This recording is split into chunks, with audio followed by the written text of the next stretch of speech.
देखिए स्वप्न भी हमारे चित्त से निर्मित नहीं है, हमारा नहीं है कुछ भी, तो वो स्वप्न भी मेरा नहीं है, वो तो अहम भाव है। जब स्वप्न हो जाता है तो अहम वृत्ति चलती है और बोलती है मेरा था, मेरा स्वप्न नहीं, मेरा नहीं था, वो तो चित्त का था, चित्त निर्मित था। स्वप्न में चरित्र चित्त निर्मित है, उसी प्रकार जागृति में जो भी दिखाई पड़ते हैं सारे चरित्र चित्त निर्मित है। अब प्रश्न ये आता है कि फर्क क्यों है दोनों में, क्योंकि जो स्वप्न चरित्र है वो जीव स्मृति से निर्मित है, छोटे से भाग से निर्मित है। जो आपके जीवन में घटित हुआ था जागृति में अधिकतर 90% वही स्वप्न होता है, इसीलिए वो इतने सत्य नहीं प्रतीत होते। और ये जो जागृत अवस्था में जो चरित्र दिख रहे हैं महास्मृति द्वारा निर्मित है, इसलिए वो स्थूल प्रतीत होते हैं, क्योंकि वो स्मृति बहुत बड़ी है, बहुत शक्तिशाली है, अनंत काल से है यहाँ पे, इसलिए उन दोनों में जमीन आसमान का अंतर है। जबकि मूल रूप से स्वप्न है दोनों, स्मृति के कारण दोनों में फर्क दिखाई देता है। एक इतना सत्य दिखता है कि इससे सच्चा तो कुछ होगा ही नहीं, जागृति से ऐसा लगता है, और एक ऐसा लगता है पता नहीं क्यों आते हैं सपने ऐसे उलझुल, बेकार से रहते हैं, मिथ्या रहते हैं पूरी तरह से। इसके कारण है कि वो छोटे स्मृति से आ रहा है, छोटे क्षेत्र से आ रहा है, और ये महास्मृति से आ रहा है। जागृति का अनुभव बड़ा स्थूल लगता है नहीं, वो स्थायी है नहीं, सपने जैसा ही है, लेकिन इतना जटिल हो गया है, इतना विकसित हो गया है, वो अनुभव सत्य प्रतीत होता है। अब आप कैसे जानेंगे ऐसा? स्वप्न के पार जाना है, स्वप्न के पार सूक्ष्म है और वो जागृति जैसा है, और सूक्ष्म से जागृति में परिवर्तन होने पर, अवस्था बदलने पर यही ज्ञान होता है कि वो भी तो जागृति था, या फिर ये ज्ञान होता है कि जागृति ही सूक्ष्म है। अब ये शंका मिट जाएगी कि ये चरित्र किस तरह के हैं, स्वप्न वाले और जागृति वाले किस हैं। इसके लिए आपको अप्रोक्ष अनुभव सूक्ष्म अवस्था में होगा। अभी थोड़ा सैद्धांतिक लगता है, लेकिन कोई भी समझ जाएगा कि हाँ इसमें सच है, बहुत ये बात सच है कि जागृति में जो अनुभव हो रहे हैं वो एक स्मृति से बने हैं जो कि बड़ी है, और जो स्वप्न में हो रहे हैं वो एक छोटे से भाग से बने हैं स्मृति के।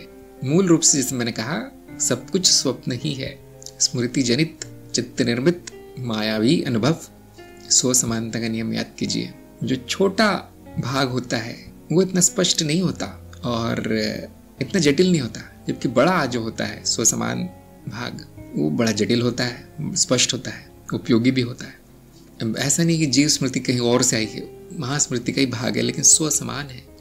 शुरुआत तो ऐसे ही होगी कि किसी किसी स्वप्न में चेतना होगी, उसके बाद सभी स्वप्नों में चेतना लाई जा सकती है, और उसके बाद क्या होगा आप जानते हैं कि वो स्वप्न बंद हो जाएंगे, तो चित्र दिखने लगेंगे, एक दो चित्र आके चले जाएंगे, आप बोलेंगे ये क्या है, बेकार सा है, और संपूर्ण आनंद शून्य अवस्था में आप रहेंगे।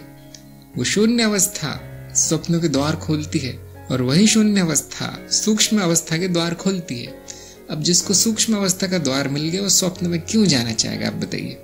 हाँ, थोड़ी बहुत इच्छा पूर्ति आप कर सकते हैं, खेल सकते हैं, थोड़ा उड़ सकते हैं यार आग में कूद सकते हैं, आपको जो भी इच्छा हो पूरी कर सकते हैं, लेकिन बेकार है। सूक्ष्म का द्वार मिलते ही लोग उसमें कूद जाते हैं, सूक्ष्म में स्वप्न ही सूक्ष्म बन जाता है, और फिर सूक्ष्म में भी इच्छा खोने लगती है और शून्य रह जाता है। बहुत से लोग सोचते हैं शून्य ही अंतिम है, लेकिन नहीं, क्षणिक है सपना शुरू हो जाता है। जिसको आप जागृति कहते हैं वो अपने आप शुरू हो जाता है, और जिसको आप सूक्ष्म कहते हो अपने आप शुरू हो जाता है।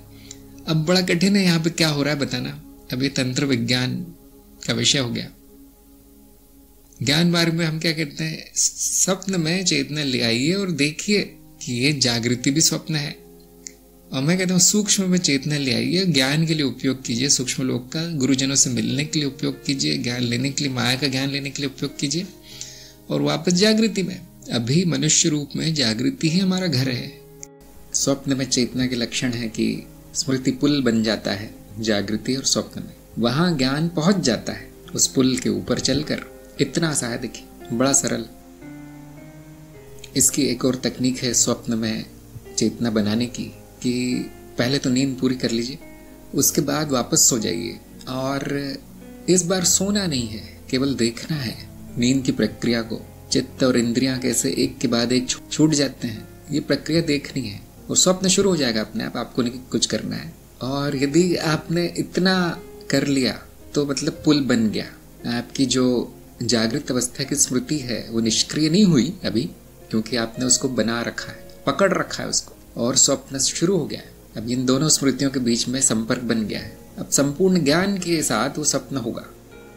इसे कोई भी कर सकता है, जो ज्ञान मार्ग में नहीं वो भी कर सकता है, जिसने कभी अध्यात्म का नाम नहीं सुना वो भी कर सकता है। ये हमारी प्राकृतिक योग्यता है। संकल्प शक्ति अच्छी होनी चाहिए आपकी। तो अपनी जो आदत है निष्क्रियता में जाने की, उसके ऊपर काबू पाने की आप में संकल्प होना चाहिए, इच्छा होनी चाहिए, बहुत अधिक रुचि होनी चाहिए, तो ये संभव है। एक दो बार अनुभव ले लिया बहुत है, ज्ञान हो जाता है, क्योंकि वहां सपने में होता कुछ नहीं खास। एक बार अनुभव ले लीजिए, जिसने चख लिया फिर वो निष्क्रियता में जाएगा नहीं, वो सोएगा नहीं फिर। और इसके प्रभाव पड़ते हैं, ये बात ध्यान रखना चाहिए, बहुत बहुत ज्यादा नहीं करना चाहिए। इसका प्रभाव है पागलपन। आम आदमी नहीं रह जाएंगे अब उसको पागल कहना ही उचित है, क्योंकि संसार तो आपको पागल ही कहेगा। कुछ अजीब मानसिक स्थिति हो जाती है, क्योंकि स्मृति पुल बनने से स्मृतियां मिल जाती हैं। अब यहाँ की वहाँ और वहाँ की यहाँ शुरू हो जाता है। पहले तो प्राकृतिक रूप से वो बंद था, वो कार्य अपना अलग अलग होता था। अब आपने वो जो दीवार है, वो पर्दा है, वो गिरा दिया, तोड़ दिया। अब प्रभावों के लिए तैयार हो जाइए। इसीलिए मैंने कहा है कि करके छोड़ देना है प्रयोग, करते नहीं रहना है। जैसे हम गाड़ी चलाना सीखते हैं, साइकिल चलाना या कार चलाना सीखते हैं, लेकिन क्या हम 24 घंटे से साइकिल पे बैठे रहते हैं? नहीं। एक बार वो योग्यता आ गई मतलब आ गई। इतना सीख लीजिए और बीच बीच में उसको साधना करते रहिए, छोड़िए मत, ताकि आपको जब भी आवश्यकता पड़े आप चेतना में आ सके। खास तौर से जो दमित इच्छाएं हैं वो स्वप्न में प्रकट होती हैं, और भी बहुत सारी वृत्तियां हैं जो जिनके दमन कर दिया गया है वो स्वप्न में आ जाती है।